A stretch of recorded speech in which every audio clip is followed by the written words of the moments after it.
All right, man. Let me check these. Let me check these for mold, man. Yo, shout out to all of y'all that got the moldy pairs, bro. I don't know. Shout out somebody who got moldy I don't know shoes. how they handling that for y'all, but I wish you the best of luck, my boy. That's terrible. What's good, family? It's your boy Sykes, and you are looking live at another episode of Special Delivery.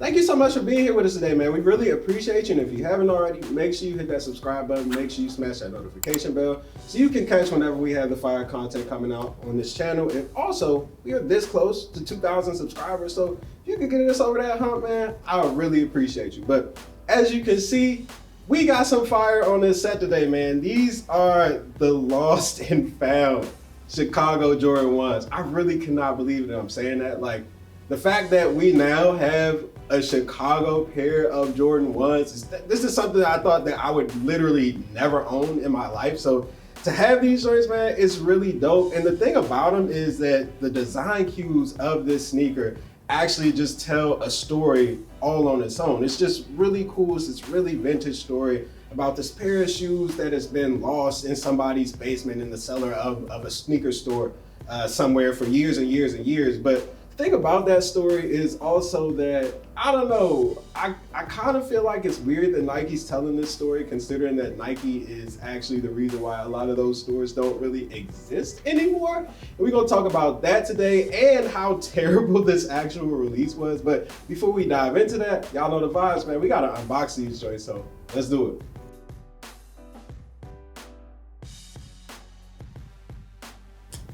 Moment of truth, y'all. I already seen them. I already checked them for mold. They not moldy. They not moldy. They are beautiful though. Woo! Hey, man. I'm gonna tell you, man, something about these Chicago 1s, yo. Like,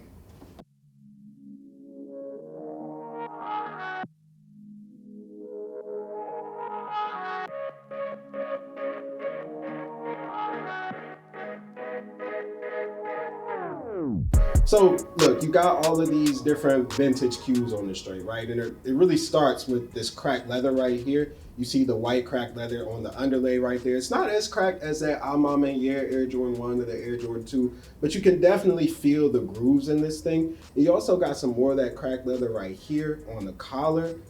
You can see the actual foam is kind of peeking through a little bit. At least it feels like it anyway. I don't know if that's just like a painted thing or anything like that, but it is, you can feel that little foamy feel that you get when you touch a collar, right? And then you've got the embossed Air Jordan Wings logo right here in the collar, which is a really dope touch to this joint. And then obviously you got that varsity red all over the joint. I got the black laces in here. You've also got this sort of sail colored tongue right here, giving you a little bit more of that vintage feel. The midsole right here, it's white. It doesn't have that yellow touch that we're used to with the vintage stuff over the years. And then you go to the outsole on this thing, you can see it's kind of weathered also. Like this really looks dope. But it doesn't stop here as far as the presentation goes and the storytelling. Like you even get that on the box right here. As y'all can see, like this box, it looks like the paint is chipping off of it. And then you got the sales stickers right here. You got $64.99 under there. You see you got some sales paper in this joint with Jordan stuff on it. Like, this is really dope. And then the thing that everybody's kind of tripping about is this receipt that comes in the box from the Sandy Brothers Sports Depot, which is really cool. The presentation here is just really cool. It brings you back to that era where you could go into a mom and pop store and buy a pair of Air Jordan sneakers and it'd be cheap and it'd be great. Like, you could get this shoe and you'd be fly with it, right? But that's the whole thing with this sneaker, right? It's that, like, I don't know, it kind of represents that era, but it's also an era that I feel like Nike has kind of intentionally pushed to the back burner. I mean, not even just pushed it to the back burner, but almost like completely destroyed it. Can we talk a little bit about that? Because I feel like that's the thing that everybody is kind of missing with this shoe, as beautiful as it is.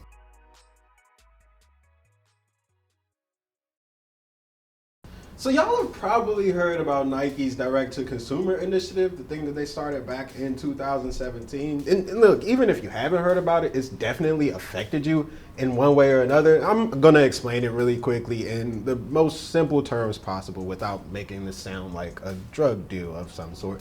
What Nike is basically done with their retailers over the years is say, hey, look, we know that we've had deals with like Foot Locker, Finish Line, and the mom and pop stores that are up and down the street from y'all, but we're going to start to peel back some of our inventory from them. We're going to take some of those shoes away that you're used to buying from there, and we're just going to sell them to you ourselves, because then we don't have to give them any piece of our pie. We can just take your money and put it directly into our pockets by selling you our things directly through things like the sneakers app or the Nike app and so on and so forth. And so there you've got all of these retailers who are now losing their Nike inventory. That was a big story with Foot Locker earlier this year. And then you've got mom and pop shops who I know you guys have read all the stories on that are just literally completely disappearing off the map because they're completely losing their Nike accounts. Like, they don't have Nike to sell people anymore.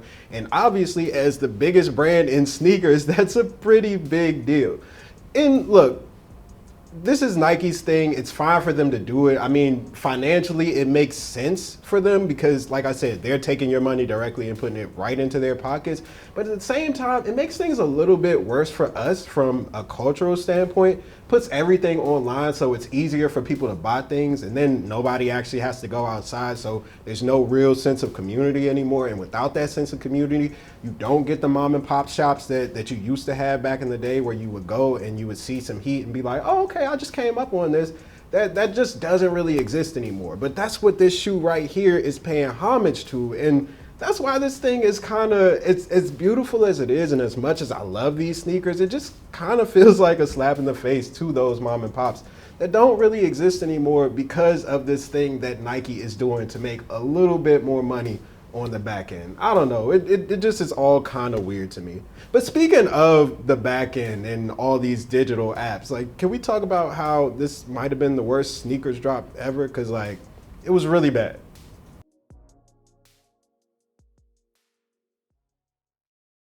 I ain't never think that there was ever gonna be a drop as bad as the 10 was back in 2017. Like, y'all remember that when we was taking all them L's on Virgil shoes? Like, I vividly remember entering for all of the shoes. I think it was 8 that dropped that day. And to get the your submission is not selected for literally all of them, like, yo, that was nuts. But this might have been worse. This might have been worse, y'all. Like, I don't know. I got these because of a homie who actually lobbed me his pair from an Atmos raffle. But if I had to rely on the sneakers app for those joints, I was dead in the water. Like, all right, so look, I tried to log in, right, and cop the shoes. But as I logged in, sneakers just logged me right back out because there were just so many people on the app at one time. And then I actually got coded. I got black screened. And I don't know if sneakers thought I was a bot or something, but it just legitimately would not let me back in until there were 10 seconds left in the raffle and everybody was gone. And then I didn't even get my entry in. So I didn't even have an entry in. And there are so many people with stories like that, and even worse, because of the traffic that was there on that day. And there was apparently, or allegedly, I guess I should say, 300,000 pairs, over 300,000 pairs of these things available that people just really weren't able to get to. Like, obviously they sold out, so somebody has the pairs, but I didn't see that many W's that day. They even got to the point where the exclusive access for these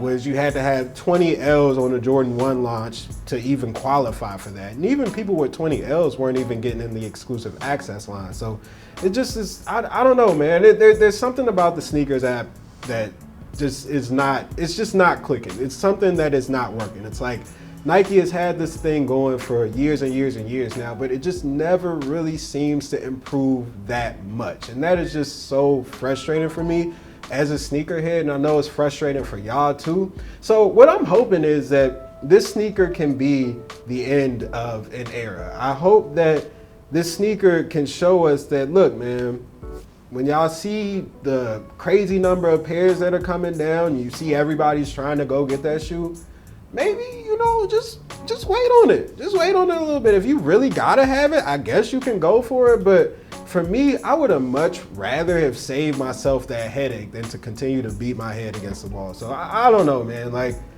Nike, please improve your app. But in the meantime, y'all, we gotta make some better choices with our Saturday mornings. Anyway, fam, that's a wrap for Special Delivery. I'm your boy Sykes, and this is the Lost and Found Chicago Air Jordan 1. We'll catch y'all on the flip side. Peace.